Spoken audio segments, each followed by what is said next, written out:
नमो अरिहन्ताणम् नमो सिद्धाणम् नमो आयरीयाणम् नमो वज्झायाणम् नमो लोये सवसाहुणम् तज्जयति परम् ज्योतिः समम् समस्तैरनन्तपरयायैः दर्पणतलेव सकला प्रतिफलति पदार्थमालिका यत्र। 1800 मूलनायक आदिनाथ भगवान की जय। द्वास्थान जिनवाणी माता की जय। आचार्य श्रेष्ठ आचार्य गुरुवर श्री 108 अमृत चंद्र स्वामी महाराज की जय। आचार्य श्रेष्ठ आचार्य गुरुवर श्री 108 विद्यासागर जी महाराज की जय। जगत पूज्य निर्यापक श्रवण मुनि पुंगव श्री 108 सुधा सागर जी महाराज की जय। समस्त मुनि संघ की जय। आलोक मोदी स्वाध्याय सुधा यूट्यूब चैनल पर आप सभी दर्शकों का हार्दिक स्वागत, हार्दिक अभिनंदन। हम सभी आचार्य अमृत चंद्र स्वामी विरचित पुरुषार्थ सिद्धि उपाय ग्रंथ का स्वाध्याय कर रहे हैं। स्वाध्याय की श्रृंखला में पिछली कक्षाओं में हमने 9 श्लोकों का अर्थ समझ लिया है। पिछली कक्षा में हमने 2 श्लोकों का अर्थ समझा था। उन 2 श्लोकों में आचार्य अमृत चंद्र स्वामी जी ने बताया था कि जो भी उपदेश दिया जाता है या जो भी ग्रंथ लेखन किया जाता है, शास्त्र आदि को स्वाध्याय में लिया जाता है, उस शास्त्र के जो फल है, उस उपदेश का या स्वाध्याय का जो फल है, वो फल कौन प्राप्त करता है। तब उन्होंने ये लिखा था, व्यवहार और निश्चय नय को जान करके, प्रबुद्ध तत्वेन अच्छी तरह से जान करके, यह मध्यस्था जो मध्यस्थ हो जाता है, जो किसी एक पक्ष को स्वीकार नहीं करता, ना तो निश्चय नय का पक्ष लेता है ना व्यवहार नय का पक्ष लेता है, जो दोनों नयों को अच्छी तरह से जानता है और जान करके दोनों में मध्यस्थ हो जाता है, अर्थात अपने लक्ष्य में निश्चय नय को रखता है और व्यवहार की क्रियाएं करते हुए उस व्यवहार के साधन के द्वारा उस साध्य की प्राप्ति करता है, निश्चय को पूरा करता है, अर्थात अपने आत्म स्वरूप को प्राप्त करता है, अपनी अशुद्ध आत्मा को शुद्ध बना लेता है।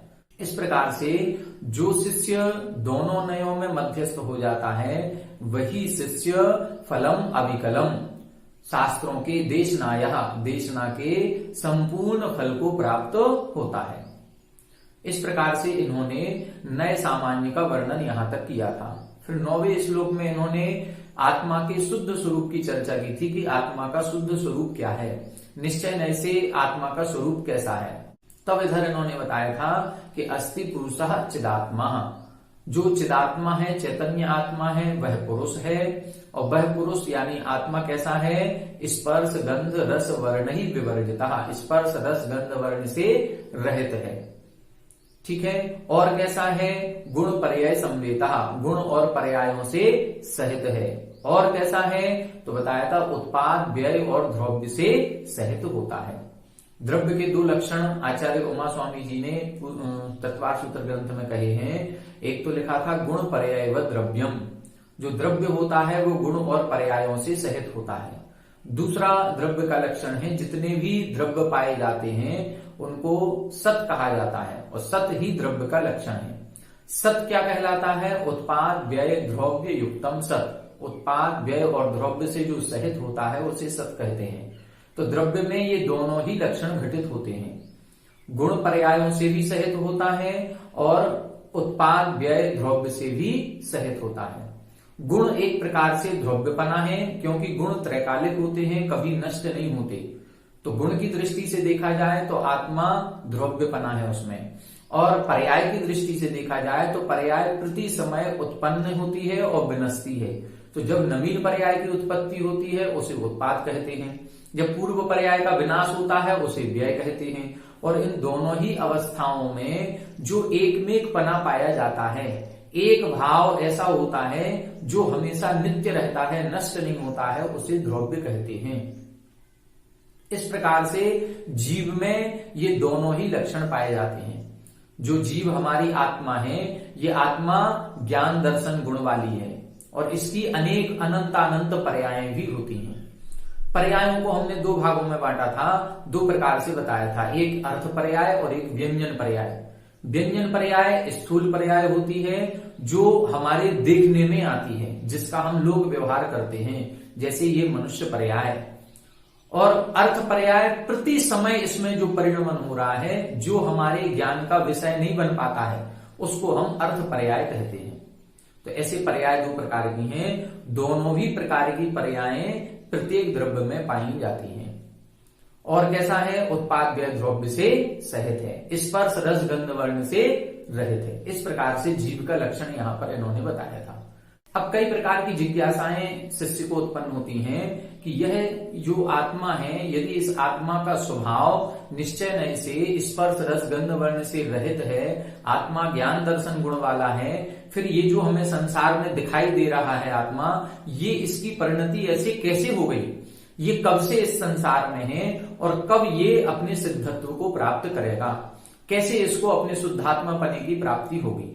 इन्हीं प्रश्नों का उत्तर आगे के 2 श्लोकों में आचार्य महाराज देंगे। आइए पहला श्लोक हम देखते हैं, उच्चारण करें पहले। परिणममानो नित्यम, परिणममानो नित्यम, ज्ञान विवर्तैरनादि संतत्या, ज्ञान विवर्तैरनादि संतत्या, परिणामानां स्वेषां, परिणामानां स्वेषां, सभवति कर्ता च भोक्ता च, सभवति कर्ता च भोक्ता च, परिणममानो नित्यम्, परिणममानो नित्यम्, ज्ञान विवर्तैरनादि संतत्या, ज्ञान विवर्तैरनादि संतत्या, परिणामानां स्वेषां, परिणामानां स्वेषां, सभवति कर्ता च भोक्ता च, सभवति कर्ता च भोक्ता च। एक बार आप लोग पढ़ें। परिणममानो नित्यम्, ज्ञान विवर्तैरनादि संतत्या, परिणामानां स्वेषां, सभवति कर्ता च भोक्ता च, परिणममानो नित्यम्, ज्ञान विवर्तैरनादि संतत्या, परिणामानां स्वेषां, सभवति कर्ता च भोक्ता च। देखें इसका अर्थ देखें, यहां बता रहे हैं परिणममानो नित्यम, नित्यम यानी निरंतर, हमेशा से, जब से यह जीवात्मा है तब से यह जीव निरंतर परिणममाना, परिवर्तन करता हुआ। कैसे परिवर्तन करता हुआ? ज्ञान विवर्त ही, ज्ञान के विभाव परिणामों के द्वारा, ज्ञान के विभाव परिणामों के द्वारा, अनादि संतत्या, कब से? आज से नहीं कर रहा है, अनादिकाल से, अनादिकाल से यह जीव ज्ञान के विभाव के कारण से परिणममाना, परिणमन करता हुआ, स्वेषाम, अपने ही, परिणामानाम, परिणामों का। कौन से परिणाम? राग द्वेष आदि परिणाम। क्योंकि ज्ञान विवर्त ही, ज्ञान की विभाव पर्याय, जब विभाव में जाएगा ज्ञान तो क्या होगा? राग द्वेष आदि उत्पन्न होंगे। ज्ञान की 2 स्थितियां मान के चले। देखें, एक स्थिति पहले समझ लें हम। नए जो निश्चय नय है, निश्चय नय को 2 भागों में बांट देते हैं, एक अशुद्ध निश्चय नय और एक शुद्ध निश्चय नय। जो आत्मा के शुद्ध स्वभाव की चर्चा करता है, जो आत्मा के शुद्ध स्वरूप का कथन करता है, वो शुद्ध निश्चय नय, और जो आत्मा के ही अशुद्ध स्वभाव का वर्णन करता है, कथन करता है, उसको बोलते हैं अशुद्ध निश्चय नय। जैसे उदाहरण से समझें, अच्छे से समझ में आएगा। जैसे ज्ञान के 5 भेद कहे गए, ठीक है। इन 5 भेदों में मति ज्ञान, श्रुत ज्ञान, अवधि ज्ञान, मनःपरय ज्ञान, केवल ज्ञान। तो जो केवल ज्ञान है, केवल ज्ञान स्वरूपी हमारी आत्मा है, हमारी आत्मा में भी अनंत ज्ञान प्रकट करने की शक्ति है। तो जब केवल ज्ञान स्वरूपी आत्मा होगी, केवल ज्ञान का कथन किया जाएगा, तब वो शुद्ध निश्चय नय कहलाएगा। लेकिन जो मति ज्ञान, श्रुत ज्ञान, अवधि ज्ञान, मनःपरय ज्ञान है, ये ज्ञान आत्मा का स्वभाव है कि नहीं है? ज्ञान आत्मा का स्वभाव है। लेकिन जो मति ज्ञान, श्रुत ज्ञान, अवधि ज्ञान, मनःपरय ज्ञान है, ये कर्मों से सहित है, ये कर्म के क्षयोपशम से होता है। तो जहां अन्य द्रव्य का सहारा लिया जाता है, जहां अन्य द्रव्य के आश्रय से कथन किया जाता है, उसे हम अशुद्ध निश्चय नय कहते हैं। तो अशुद्ध निश्चय नय का मतलब मति ज्ञान श्रुत ज्ञान भी आत्मा के ही हैं। ज्ञान पुद्गल में नहीं होता, ज्ञान आत्मा में ही होता है। तो जो वस्तु आत्मा में पाई जाएगी वो निश्चय नय, उसका जो कथन होगा वो निश्चय नय। अब आत्मा में जो वस्तु पाई जा रही है वो यदि सही है, वास्तविक है, तो शुद्ध निश्चय नय कथन करेगा। और आत्मा की उसी ज्ञान का, उसी वस्तु का वर्णन यदि अशुद्ध रूप में किया जा रहा है तो उसको कहेंगे हम अशुद्ध निश्चय नय। तो जो छाये ज्ञान है, जो केवल ज्ञान है, ये कर्मों से रहित होता है, इसमें कर्म का कोई रोल नहीं, ये आत्मा का शुद्ध स्वरूप है, स्वाश्रित है। तो इस केवल ज्ञान को कहेंगे हम शुद्ध निश्चय नय। जो निश्चय नय आत्मा के शुद्ध ज्ञान की चर्चा करेगा, कथन करेगा, उसको हम शुद्ध निश्चय नय कहेंगे। लेकिन जो नय हमारे आत्मा के ज्ञान की चर्चा तो कर रहा है, लेकिन कौन से ज्ञान की? मति ज्ञान, श्रुत ज्ञान, अवधि ज्ञान, मनः परे ज्ञान की, जो कर्म के क्षयोपशम से हो रहा है, कर्म के कारण से इसमें हीनाधिकपना पाया जा रहा है, उसको कहेंगे हम अशुद्ध निश्चय नय। ठीक है। तो इसी तरह से आत्मा के परिणाम, जो आत्मा के परिणाम कर्म रहित अवस्था में प्रकट होते हैं, वो आत्मा के परिणाम शुद्ध निश्चय नय। जैसे हम शुद्ध निश्चय नय से सिद्धों के जो आत्मा के परिणाम बन रहे हैं, सिद्ध आत्माओं के, वो सिद्ध भावों के जो करता है, वो सिद्ध भाव जो हो रहे हैं शुद्ध, उन भावों को हम निश्चय नय से कहेंगे, शुद्ध निश्चय नय से। लेकिन जो रागद्वेष आदि परिणाम हो रहे हैं, ये रागद्वेष परिणाम किसके हैं? आत्मा के हैं कि पुद्गल के? ये रागद्वेष परिणाम आत्मा के हैं, पुद्गल के नहीं है। पुद्गल रागद्वेष नहीं करता है, हम रागद्वेष करते हैं। तो ये रागद्वेष परिणाम कौन कर रहा है? आत्मा कर रहा है। तो क्या ये आत्मा का शुद्ध स्वरूप है? क्या आत्मा को रागद्वेष परिणाम करना चाहिए? क्या सिद्धों की आत्मा रागद्वेष करती है? नहीं करती।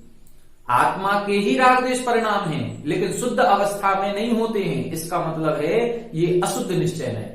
निश्चय नय इसलिए हो गया क्योंकि आत्मा के ही परिणाम हैं, ये पुद्गल के नहीं है। लेकिन ये हमारी आत्मा का स्वभाव नहीं है, ये हमारा विभाव है। जब हम स्वभाव में नहीं रहते हैं तो हम विभाव में रहते हैं। जीव की दो परिणति ही होंगी, या तो स्वाभाविक परिणति या वैभाविक परिणति। स्वाभाविक परिणति सिद्धों की और वैभाविक परिणति हम आपकी, जो कर्मों से सहित हो रहे हैं। तो कर्मों के कारण से जो हमारे रागद्वेष परिणाम हो रहे हैं, इसी को बोलेंगे ज्ञान विवर्तही। ज्ञान विवर्तही यानी ज्ञान के विभाव के कारण से, ज्ञान का स्वभाव प्रकट हो जाएगा तब तो केवल ज्ञान हो गया। फिर जिनको केवल ज्ञान हो जाएगा उनको रागद्वेष नहीं होता। तो ज्ञान विवर्तही, ज्ञान के विभाव परिणामों के कारण से इस जीव के स्वेषाम परिणामानाम, जो परिणाम उत्पन्न हो रहे हैं, जो राग द्वेष आदि उत्पन्न हो रहा है, राग द्वेष, क्रोध, मान, माया, लोभ इत्यादि, ये जितने भी परिणाम उत्पन्न हो रहे हैं, वैभाविक परिणाम, उनका सा भवती कर्ता च भोक्ता च, वह जीव उन परिणामों का कर्ता होता है और उन्हीं परिणामों का भोक्ता होता है। यहां संसार की अवस्था बता रहे हैं कि यह आत्मा निश्चय नय से तो शुद्ध स्वरूप वाला है, लेकिन ये संसार में किस तरह से घूम रहा है, संसार में ये क्यों फंस रहा है, संसार के कार्यों का कर्ता भोक्ता क्यों बन रहा है, वो इसीलिए बता रहे हैं कि परिणम मानो नित्यम। यह जीव जो है ये निरंतर परिणमन करता हुआ, कैसे परिणमन कर रहा है? ज्ञान विवर्तही, ज्ञान के विभाव के कारण से, कर्म सापेक्ष होने के कारण से। यदि हम कर्म रहित हो जाएंगे और ज्ञान का स्वभाव प्रकट हो जाएगा, शुद्ध केवल ज्ञान प्रकट हो जाएगा, तो फिर हमारे राग द्वेष भी बंद हो जाएंगे। फिर राग द्वेष बंद होंगे तो हमारी अनादि संतति जो भ्रमण करने की थी वो भी नष्ट हो जाएगी। फिर हमारे जो कर्ता और भोक्ता, हम अभी अशुद्ध परिणामों के कर्ता भोक्ता हो रहे थे, वो फिर हम अपनी आत्मा के शुद्ध परिणामों के कर्ता भोक्ता होंगे।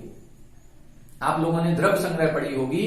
द्रव्य संग्रह तीसरे वर्ष के कोर्स में थी द्रव्य संग्रह, उसमें आचार्य नेमिचंद स्वामी महाराज ने लिखा है, जहां कर्तृत्व अधिकार और भोक्तृत्व अधिकार लिखा है, उसमें आचार्य महाराज ने लिखा है कि यह जीव क्या है? पुद्गल कर्मों का कर्ता होता है। पुद्गल कर्मादीनम कर्ता व्यवहार दो, व्यवहार में से तो हम पुद्गल कर्मों का करता है। पुद्गल कर्म ज्ञानावरण, दर्शनावरण आदि जो 8 कर्म हैं, इन 8 कर्मों के कर्ता हम व्यवहार में से हैं। निश्चय नय से कैसे हैं? निश्चय नय से चेदन कम्माण आदा, चैतन्य कर्मों के कर्ता हैं। अब निश्चय नय ये 2 प्रकार का हो जाएगा। निश्चय नय 2 प्रकार का, अशुद्ध निश्चय नय, शुद्ध निश्चय नय। अशुद्ध निश्चय नय से चैतन्य कर्म कौन से हैं? चैतन्य कर्म कहलाएंगे राग द्वेष आदि परिणाम। और शुद्ध निश्चय नय से हमारे शुद्ध केवल ज्ञान, शुद्ध केवल दर्शन रूप जो परिणाम उत्पन्न होगा उन परिणामों के कर्ता है। तो अशुद्ध निश्चय नय से राग द्वेष आदि के कर्ता है, और शुद्ध निश्चय नय से हम शुद्ध केवल ज्ञान स्वरूपी आत्मा के जो परिणाम होते हैं उन परिणामों के कर्ता होते हैं। इसी तरह से भोक्तृत्व अधिकार में भी उन्होंने लिखा कि हम किसके भोक्ता हैं? व्यवहारा सुहि दुखम पुग्गल कम्म फलम पहुंजेदी, पुद्गल कर्मों के फलस्वरूप जो सुख दुख मिल रहा है उसके हम कर्ता होते हैं। तो व्यवहार में से हम पौद्गलिक विषय भोगों को भोगने वाले हैं। ये जो बाहर दिख रहा है, हमने आज अच्छा खाना खाया, हमने कपड़े पहने, ये जो घर मकान आदि के भोक्ता हैं, ये जो पुद्गल पदार्थों के भोक्ता हैं, ये व्यवहार में से हैं।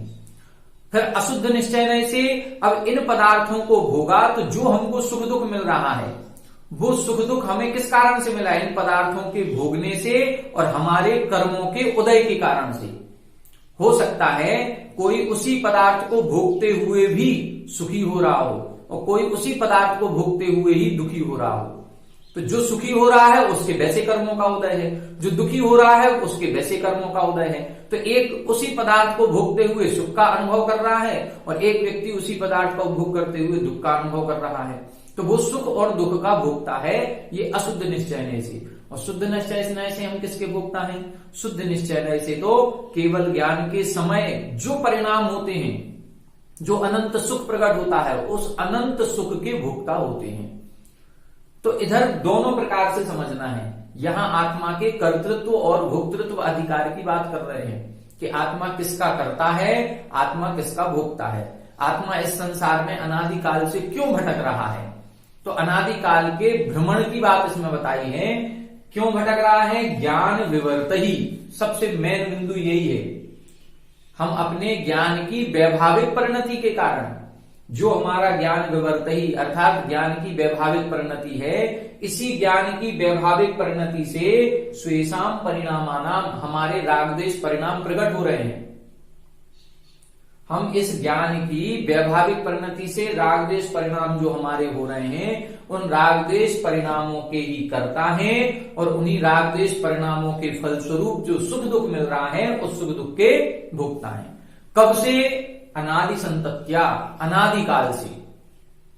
ठीक है, परिणम मानो नित्यम, निरंतर ऐसा परिणमन चल रहा है हमारा। अनादिकाल से इसी तरह से परिणमन चल रहा है कि हमारा ज्ञान का विभाव परिणाम हो रहा है, जिससे राग द्वेष उत्पन्न हो रहे हैं। राग द्वेष के कारण ही हम कर्मों का बंध करते हैं और उन कर्मों के बंध के फलस्वरूप फिर से पुनः राग द्वेष परिणाम होता है।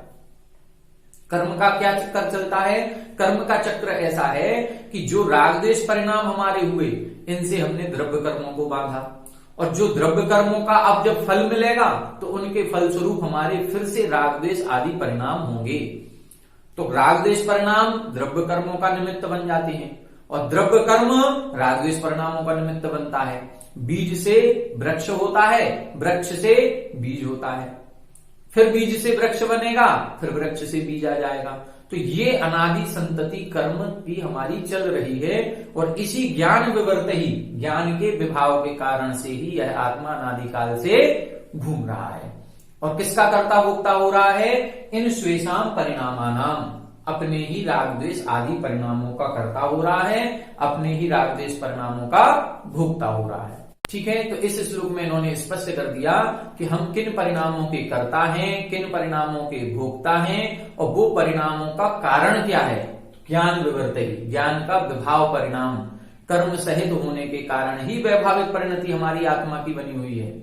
तो कर्मों से सहित होने के कारण से वैभाविक परिणति हो रही है, जिस कारण से राग द्वेष उत्पन्न होते हैं और इन्हीं स्वेषाम परिणामानाम, इन्हीं राग द्वेष परिणामों के हम कर्ता और भोक्ता होते हैं। अब आगे प्रश्न उठता है कि हमारी आत्मा जो इन कर्मों से सहित हो रही है, हम इन रागद्वेष आदि परिणामों के कर्ता और भोक्ता हो रहे हैं, इससे कैसे छूटेंगे? हम कर्मों से कैसे अपनी आत्मा को मुक्त कराएंगे? हमारी आत्मा कैसे अशुद्ध से शुद्ध बनेगी? आइए अगला श्लोक देखते हैं। आइए देखें अगला श्लोक देखें। अभी पिछले श्लोक में हमने ये देखा था कि परिणम मानो नित्यम ज्ञान विवर्तहि अनादि संतत्यः। यह जीव ज्ञान के विभाव के कारण से स्वेषाम परिणामानाम अपने ही राग द्वेष रूप परिणामों को करता हुआ, इनके द्वारा परिणमन करता हुआ अनादिकाल से अपने ही इन राग द्वेष परिणामों का कर्ता हो रहा है और इन्हीं राग द्वेष परिणामों का भोक्ता हो रहा है। अब प्रश्न ये उठता है कि इन राग द्वेष परिणामों से कैसे छूटेगा, कैसे ये अपने आत्म तत्व को प्राप्त करेगा। इस श्लोक में, अगले श्लोक में इसी का उत्तर दे रहे हैं। देखें, सर्व विवर्तोत्तीर्णम सर्व विवर्तोत्तीर्णम यदा स चैतन्यमचलमाप्नोति यदा स चैतन्यमचलमाप्नोति भवति तदा कृतकृत्यः सम्यक् पुरुषार्थ सिद्धिमापन्नः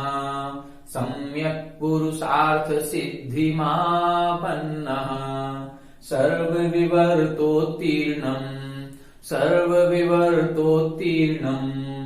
यदा स चैतन्यमचलमाप्नोति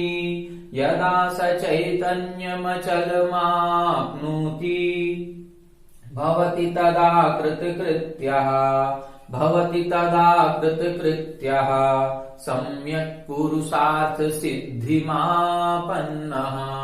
सम्यक् पुरुषार्थ सिद्धिमापन्नः आप लोग पढ़ें, सर्वविवर्तोत्तीर्णम् यदा स चैतन्यमचलमाप्नोति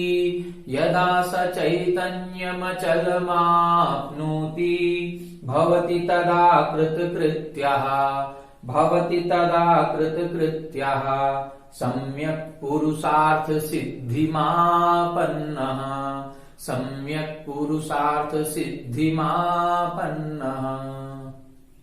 देखें, अब वहां बताया था ज्ञान विवर्त ही, ज्ञान के विकारी परिणामों के द्वारा से, ज्ञान के विभाव के कारण से राग द्वेष परिणाम हो रहे थे।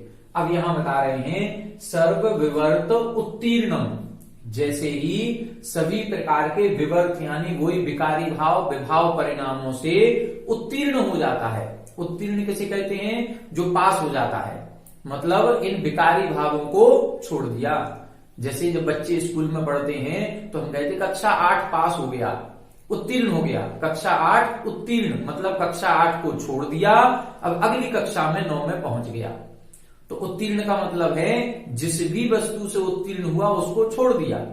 इसी तरह से सर्व विवर्तोत्तीर्णम, सभी प्रकार के विभावी परिणामों से जो उत्तीर्ण हो गया है, मतलब जिसने सभी प्रकार के विकारी भाव विभाव परिणामों को छोड़ दिया है, नष्ट कर दिया है, या उन परिणामों को अब अपनी आत्मा में उत्पन्न नहीं कर रहा है, राग द्वेष आदि परिणाम जो नहीं कर रहा है, जिसने अपनी आत्मा में समता परिणाम को धारण कर लिया है, ऐसा जीव। ठीक है, तो सर्व विवर्त उत्तीर्णम, सभी प्रकार के विकारी भावों से रहित हो जाने पर, यदा यानी जब, सा यानी वह आत्मा, चैतन्यम अचलम आपनोति, अचल चैतन्य पने को प्राप्त होता है। जैसे ही राग द्वेष करना हम छोड़ देंगे तो हम निश्चित रूप से अपनी आत्मा के ध्यान में डूब जाएंगे। जैसे अब राग द्वेष को कैसे छोड़ना है? राग द्वेष 4 प्रकार का कैसा? क्रोध मान माया लोभ, इन 4 कसायों को 2 भागों में बांट दिया। 2 कसाय राग रूप, 2 कसाय द्वेष रूप। अब ये जो 4 कसाय हैं, इन 4 कसायों को 4 भागों में बांटा गया, अनंतानुबंधी, अप्रत्याख्यान, प्रत्याख्यान और संजुलन। अनंतानुबंधी का जब अनुदय होता है तो हम सम्यक दृष्टि हो जाते हैं, हमें ये ज्ञान हो जाता है कि आत्मा अलग है, शरीर अलग है। जैसे ही अप्रत्याख्यानावरण कर्म का अनुदय होगा तो अप्रत्याख्यानावरण कसाय के अनुदय में हम प्रतिमाधारी हो जाएंगे, वृत्ति श्रावक हो जाएंगे। हम गृहस्थी तो नहीं छोड़ेंगे, लेकिन हमारे 5 पाप जो हैं उनको हम संयमित कर देंगे। हम 5 इंद्रिय के विषयों में संयमित हो जाएंगे, हम परिग्रह का परिमाण कर लेंगे, हम हिंसा से भी त्रस हिंसा से विरक्त हो जाएंगे। तो 5 पापों का स्थूल त्याग हमारे अप्रत्याख्यानावरण कसाय के अनुदय से होगा। जैसे ही प्रत्याख्यानावरण कसाय के राग द्वेष को भी हम दूर करेंगे तो हमारे महाव्रत आ जाएंगे, और महाव्रत होने के बाद जैसे ही अब वो संज्वलन बची केवल, उस संज्वलन कसाय का भी मंद उदय होगा। तो मंद उदय होते ही आत्म ध्यान की स्थिति बन जाती है। फिर वह जो मुनिराज हैं वो अपनी आत्मा में उतरने लगते हैं। इसी को शुद्धोपयोग कहा जाता है। ये संज्वलन के मंद अवस्था में ही उपसर्ग परिसमों को सहन किया जाता है, यही शुद्धोपयोग है। कुछ आचार्य इस शुद्धोपयोग को सप्तम गुण स्थान से स्वीकार करते हैं, और कुछ आचार्य कसाय रहित परिणामों में, कसाय कहां तक उत्पन्न हो सकती है, 10वें गुण स्थान तक, तो कसाय रहित परिणाम यानी 11वें और 12वें गुण स्थान में स्वीकार करते हैं। तो यहां पर हमको वही 11वां 12वां गुण स्थान लेना चाहिए। जैसे सर्व विवर्त उत्तीर्णम, सभी प्रकार के विवर्त यानी विकारी परिणामों से उत्तीर्ण हो जाए, रहित हो जाए। यहां पर मंद उदय नहीं कहा, सभी विकारी परिणामों से रहित हो जाए, मतलब 11वें गुण स्थान 12वें गुण स्थान में पहुंच गया। सभी प्रकार के मोहिनी कर्म को उसने उपसमझ कर दिया या मोहिनी कर्म को क्षय कर दिया। सभी प्रकार के राग द्वेष परिणाम जिसके नष्ट हो गए हैं, अब क्या हो गया, वो अपनी आत्मा में लीन हो गया। उसने क्या कर लिया, चैतन्यम अचलम आपनोति, अपने अचल यानी अविचल शाश्वत चैतन्यम आपनोति, चैतन्य परिणाम को प्राप्त कर लिया। यथाख्यात चारित्र जिसको कहते हैं, जो आत्मा के असली स्वभाव को प्राप्त कर चुका है। तब उधर कहा जाता है तब ही शुक्ल ध्यानाग्नि करी चौघाति विधि का आनंद है। बस यहीं तक पहुंचना कठिन था, मोहिनी कर्म को नष्ट करना कठिन है। जैसे ही जिसने मोहिनी कर्म को नष्ट कर दिया, एक बार वो यथाख्यात चारित्र प्राप्त कर लिया, 12वां गुण स्थान प्राप्त कर लिया, अब क्या हो गया, भवती तदा कृतकृत्य, अब वो कृतकृत्य हो गया। अब उसको कुछ भी करना शेष नहीं रहा, अब कुछ भी कार्य शेष नहीं है। अब उसका मोहिनी कर्म नष्ट हो गया है। अब केवल 3 घातीय कर्म हैं, वो भी अंतर मुहूर्त में क्षय को प्राप्त हो जाएंगे। 12वें गुण स्थान का काल कितना, अंतर मुहूर्त। तो जैसे ही वह जीव सर्व विवर्त उत्तीर्ण, सभी प्रकार के मोहिनी कर्म के कारण से ये राग द्वेष परिणाम होते हैं, मोहिनी कर्म के कारण से हम अपने स्वभाव को भूले हुए हैं। तो जैसे ही ये मोहिनी कर्म नष्ट होता है, जैसे ही राग द्वेष परिणामों से हम रहित हो जाते हैं, वो रहित होते ही हमारा चैतन्यम अचलम आपनोति, वह जीव चैतन्यम अचलम शाश्वत चैतन्य परिणाम को, जो हमारी आत्मा का निर्मल स्वभाव था, उस स्वभाव को प्राप्त कर लेता है।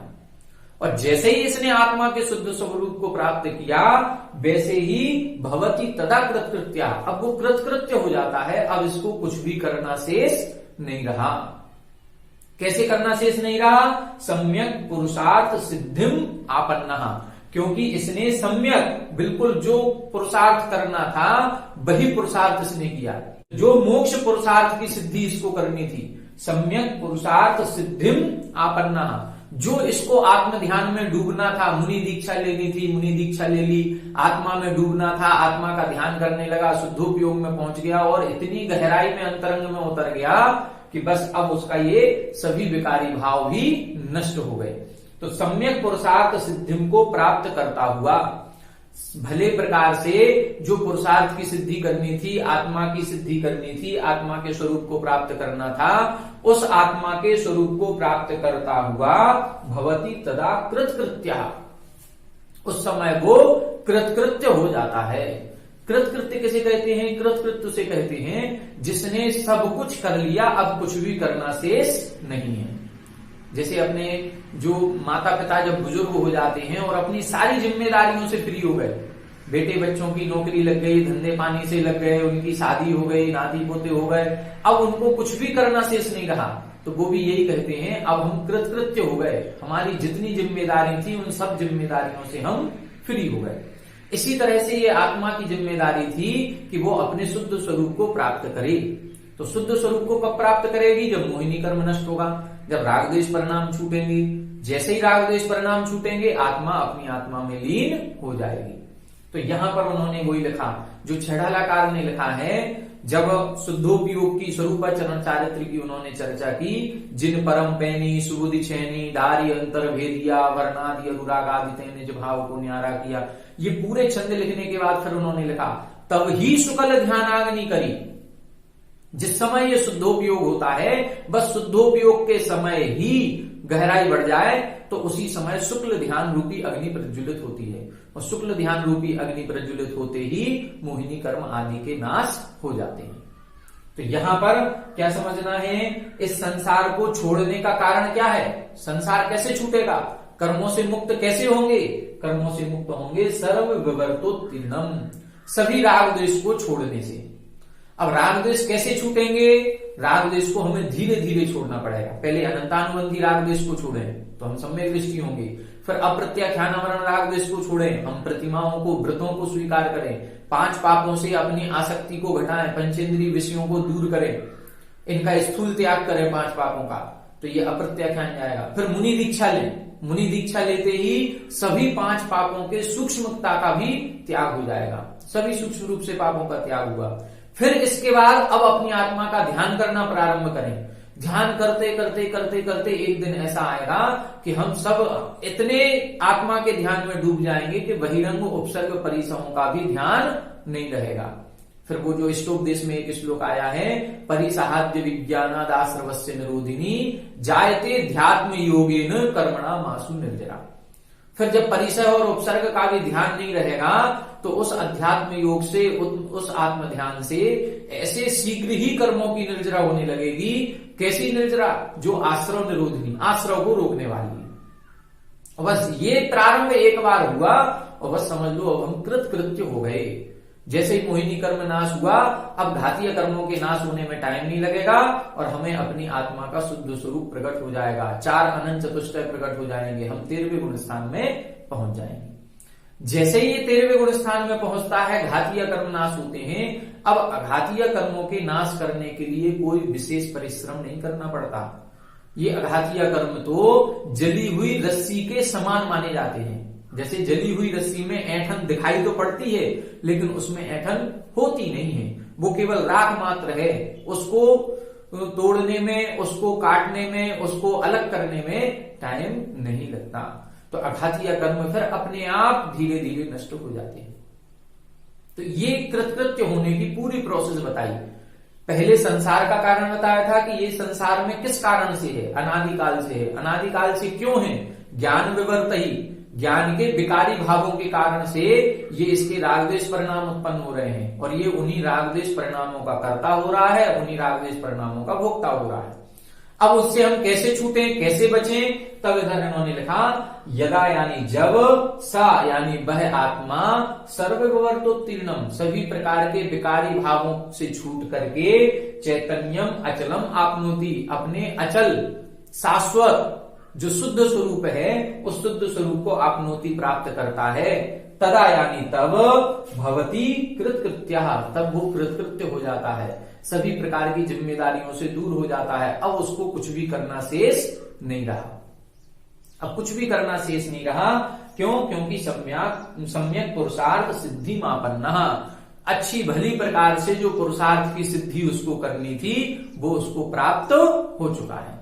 सम्यक पुरुषार्थ सिद्धि ये अर्थ भी लगाया जा सकता है। सम्यक यानी अच्छी तरह से, पुरुषार्थ सिद्धि आत्मा के स्वभाव की जो सिद्धि करनी थी वो उसको प्राप्त हो गई है। तो इस तरह से इधर इन्होंने इस श्लोक में, पूर्व श्लोक में बताया था संसार का कारण क्या है, और दूसरे श्लोक में बता दिया अब हम इस संसार को कैसे छोड़ेंगे और कैसे हम अपनी शुद्ध अवस्था को प्राप्त करेंगे।